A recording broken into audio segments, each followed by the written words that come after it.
நண்பர்களே, நாம் இந்த வீடியோவில் யாரிடமும் சொல்லக்கூடாத 10 விஷயங்கள் பார்க்கலாம். புத்தர் சொன்னார், மௌனம்தான் ஆனந்தத்தின் வாசல். சில விஷயங்கள் மனதில் வைத்துக்கொண்டு அமைதியாக நடந்தால் வாழ்க்கை வலிமையும் சாந்தியும் பெறும். எல்லாவற்றையும் வெளியில் சொல்வது நம்மை பலவீனமாக்கும். ஆகவே சில ரகசியங்களை உன்னிடம் வைத்துக்கொள். அப்போதுதான் உன் வாழ்க்கை நிலையானதும் அர்த்தமுள்ளதுமானதாக மாறும். நாம் இன்றைய பதிவில் யாரிடமும் சொல்லக்கூடாத 10 விஷயங்களை பார்க்கலாம். குடும்ப ரகசியங்கள். வீட்டில் நடக்கும் பிரச்சனைகள், சண்டைகள் யாரிடமும் சொல்லக்கூடாது.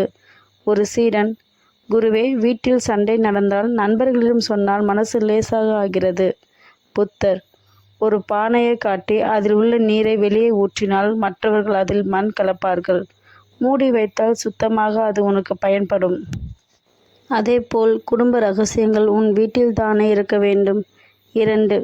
பணம் மற்றும் கடன் நிலை உங்கள் வசம் இருக்கு. பணமோ கடனோ வெளியில் சொல்ல வேண்டாம். பணம் மற்றும் கடன் நிலை. குருவே, என்னிடம் எவ்வளவு பணம் இருக்கிறது, எவ்வளவு கடன் இருக்கிறது என்று சொல்லலாமா? புத்தர் சிரித்து, நீ ஒரு குளத்தில் ஆழத்தை யாரிடமும் சொல்லக்கூடாது. இல்லையெனில் அதில் கல்லை எறிந்து அலை கிளப்புவார்கள். அதேபோல் உன் பணநிலையை வெளியில் சொன்னால் உன்னை குறைத்து மதிப்பிடுவார்கள். 3. தனிப்பட்ட துக்கங்கள். உங்கள் துயரங்களை எல்லோரிடம் பகிர வேண்டாம். சீடன், என் துயரங்களை எல்லோரிடம் பகிர்கிறேன். புத்தர், உன் இருளை பற்றி கூச்சலிட்டால் அது ஒளியாவதில்லை.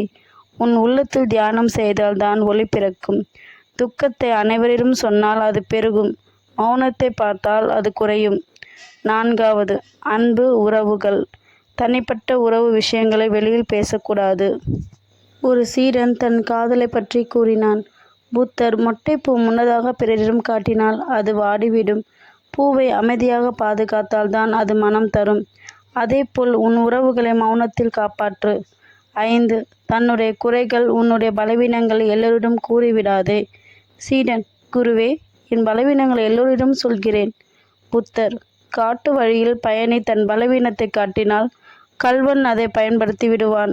அதேபோல் உன் குறைகளை யாரிடம் வெளிப்படுத்தாதே. மௌனத்தில் அதை சரி செய்தால் தான் வலிமை வரும். 6. அறிவு மற்றும் திட்டங்கள். உன் புது யோசனை திட்டங்களை உடனே எல்லோருக்கும் சொல்லாதே.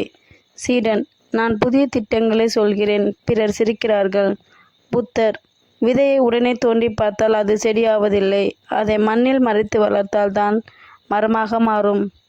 அதேபோல் உன் யோசனைகளை மௌனத்தில் வளர்த்து வெற்றி காண்பீர். 7. பிறரை பற்றிய தீய விஷயங்களை பேசாதே. சீடன், எனக்கு தெரிந்தவர்களின் குறைகளை சொல்கிறேன். புத்தர், அது ஒரு தீக்குச்சி போன்றது. நீ எரித்தால் காற்று திரும்பி உன்னையே எரிக்கும். பிறரை பற்றிய குறைகளை பேசாதே. மௌனமே உன்னை பாதுகாக்கும். 8. தானம் மற்றும் உதவி. புத்தர், நீ கொடுத்த உதவியை யாரிடம் புகழ்ந்து சொல்லாதே. சீடன், நான் உதவி செய்ததை எல்லோரிடமும் சொல்கிறேன். புத்தர், சூரியன் ஒளி கொடுக்கிறான், ஆனால் அதை பற்றி பெருமை சொல்வதில்லை. உண்மையான தானம் மௌனத்தில் தான் நடக்கிறது. பிறரிடம் சொன்னால் அது அகங்காரமாகும். 9. ஆன்மீக அனுபவம். உன்னுடைய ஆன்மீக அனுபவங்களை எல்லோரிடம் பகிர வேண்டாம். சீடன், தியானத்தில் எனக்கு சில அனுபவங்கள் வந்ததை அதை சொல்லலாமா? புத்தர், ஒரு மலரின் மனம் காற்றில் பரவுகிறது, ஆனால் அது நான் மனம் தருகிறேன் என்று அது சொல்வதில்லை. அதேபோல் ஆன்மீக அனுபவம் உன்னுள் அமைதியாக இருக்கட்டும். அதை வெளியே சொன்னால் அது சிதைந்துவிடும். 10. எதிர்கால கனவுகள். உன் எதிர்கால லட்சியங்களை முன்கூட்டியே வெளிப்படுத்த வேண்டாம். சீடன், எனக்கு பெரிய கனவுகள் இருக்கிறது, எல்லோரிடமும் சொல்கிறேன். புத்தர், விதையை விதைத்தவுடன் அதை தோண்டி பார்த்தால் அது வளராது. அதேபோல் மௌனத்தில் காப்பாற்றினால் அது பெருகும், மரமாகும். அதேபோல் உன் கனவுகளை பிறரிடம் சொல்லாமல் உழைப்பால் நிறைவேற்று. புத்தர் இறுதியில் சொன்னார், சீடர்களே, மௌனம்தான் உன் சாந்தியும் வலிமையும். இந்த 10 விஷயங்களை உன்னுள் காக்க தெரிந்தால் உன் வாழ்க்கை அமைதியாகவும் வெற்றிகரமாகவும் இருக்கும். நன்றி, வணக்கம்.